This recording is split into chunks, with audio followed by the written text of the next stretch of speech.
Welcome, everyone, to another edition of Live with Suzi. We are so pleased to be talking to Shane Malek, the financial consultant, president of FMISINC. And this is our part number 4 of our conversation. We have started a series of conversations with Shane Malek, who has the world of knowledge about the finance, particularly about issues with retirements and how to sustain our lifestyle that we are all accustomed to. And somehow it worries us that once we get to the retirement age, how do we manage our finance? So we have the best who would be talking to you every other week. And we are so happy to have you with us again, Shane Malek. Welcome to the show. Thank you, Suzi. Hi. Happy New Year to you. Happy New Year to you, too. It's good to be part of this, and I'm enjoying this. Wonderful. We love it. We learn from you every time we talk with you, with your world of knowledge, years of experience, many, many happy and satisfied clients of yours that some of them I know, and you have helped many of us. And by the way, let me, before we start, remind everyone of your phone number. It's 800-477-1556, or you can try the website, FMISINC.com, and you can go check out our other series of a conversation. Part 1, 2, 3 is also on the website, and call for free consultation and talk to Shane Malek. So on that note, let me start with my first question for today. Are we ready? Absolutely. Go ahead. I am all ready to go. Perfect. Okay. So, Shane, may I ask you that how would you actually advise a novice where to start and what to really look for in order to be financially sound? Great question. It seems like a simple question, but then again, people work all their lives, save money, and they basically are never prepared. Very few people, it's funny, people begin to think about retirement around the age of 50. Very typical. A lot of people do this. So if you're in a workforce, let's say in the age of 25 or even earlier, I'd say for most people these days, but you really don't have much of any savings. And so therefore, when it comes to 50, all of a sudden this thing clicks in you somehow. And then you realize it's only a few years left in front of you. And how would you do it and what your options are and all that. And not everybody, by the way, has pensions. So you're merely depending on your own, savings as well as whatever the Social Security might pay. So I think one really needs to look at it at a very young age, depending on what you make and how you kind of what kind of lifestyle you have and what kind of income you have. Obviously, it's best to do it, but it's not practical because not many people think like that in those ages. And not only that, but the way a lot of us save money in a regular saving account, CDs, and you have it. Generally, you saving, and once you have a bulk of money, you find a reason, an excuse to use it. So for the same reason, not many people have enough as they may need it for down the line for retirement. So best is always to find a way in whatever field you have to do whatever's available within the federal government rules and regulations, so you can put money away without having to pay taxes on it. I.e. 403Bs, 401Ks, 457 governmental plans, whatever it is available, or you can put in a regular IRA, SEP IRAs, whatever is available to you. And there's always some federal program that is available that you can tax defer your savings. What that does to you, it really, really puts you on a fast saving kind of a pace, because by not paying taxes on that money to begin with, it's saving a lot. And then you, on top of that, you're earning interest on that, and you know, all these unpaid taxes on the tax deferred money accumulates quite faster than regular savings. And of course, you might earn, or you will earn, generally much more. Mm-hmm. So let's come back to, I wanted to kind of switch gear a little bit this time around. People, first of all, I never know what, people call me and say, what kind of amount of money am I supposed to have before I can I was just going to ask you that. I can't give you any amount. You can see me when you have 20,000, 50,000, 100,000. I have people that have 7 digits, higher 7 digits. This is all relative. You work, you save, and then you want to sustain that lifestyle.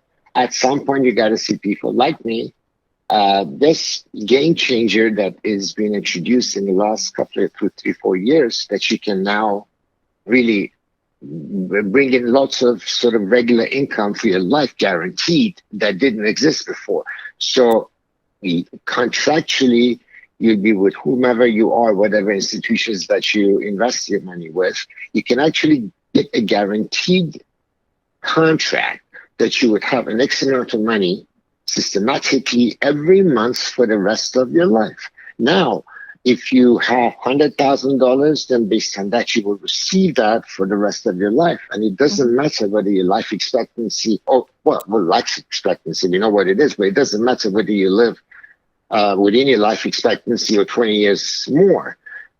Does that go to your beneficiary if you don't go through the whole, like what if if you're not exhausting your own, if you don't exhaust the money that you have while you're living and withdrawing money or income from, of course, depending on how much you have, interest rate and all that, there's various programs. But whatever unused portion of that money will go to your beneficiary. Absolutely.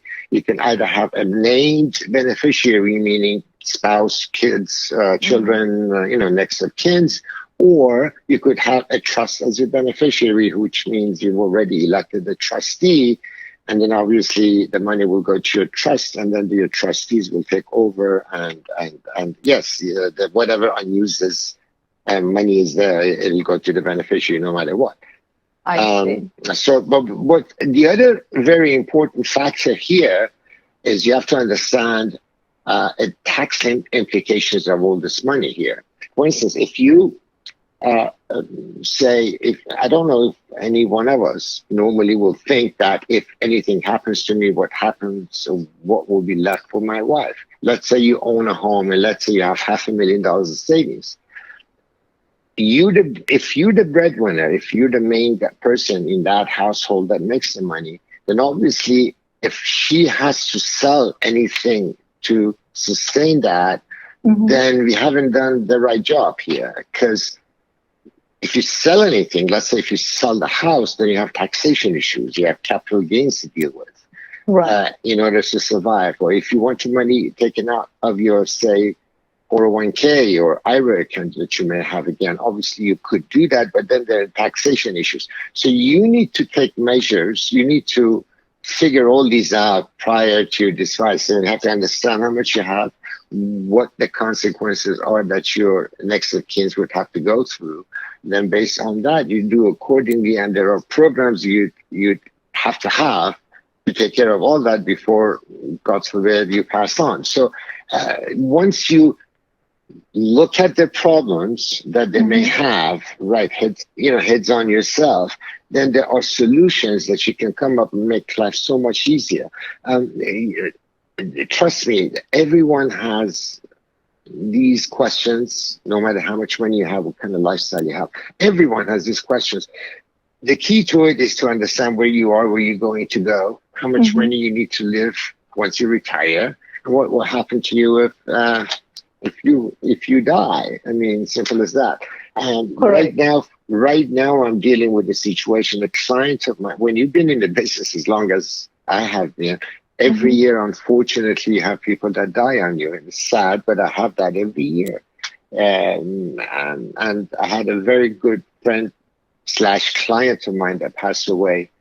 And I've known this person for 33 years. And right now, we're going through this with the family, the wife, kids. Kids, of course, are grown up. But then again, the tax situations, the law of the land somewhat changed on that, tax consequences of tax deferred money already. So by understanding this ahead of the game, then you know what to do, and you make, pave it out for them so they can kind of have a more of a relaxed lifestyle per se, financially speaking, once you're gone.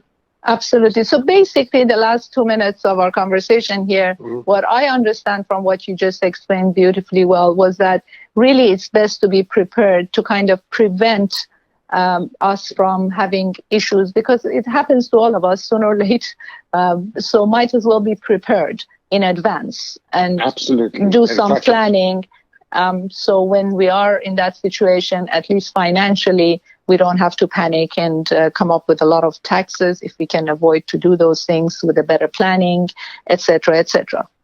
Very well said. Yes. And let me throw another curve here so people can understand this better. If you are today in January 6th, want to go to a resort in July of 2021, you start planning it. You know where you're going to go. You need how much money you may need for going there, how much your plane tickets will cost if you're flying. Whatever the issue is, you're dealing with it now. You prepare it, you prepare yourself, you handle it, you're done, and you're going and enjoying that. That's life. I mean, imagine your retirement down the line.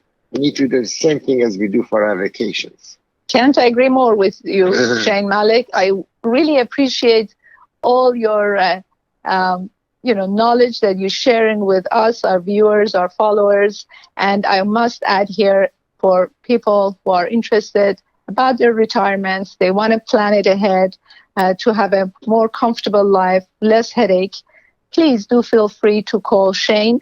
Free consultation, 800-477-1556. If you are interested to listen to the other parts of our interviews, this is part 4. Please check his website, www.fmisinc.com. You can also go to Live with Suzi social media sites. Follow us on YouTube, Facebook. We're on LinkedIn. We are on Instagram, everywhere. Live with Suzi is with you. Please follow us, like us, and do share it with your friends and followers as well. We thank you so much for your time once again, and can't wait to speak with you in a couple of weeks for our part 5 coming up. Thank you, Shane. Thank you, Suzi. Stay safe, everyone. Talk to you soon. Absolutely.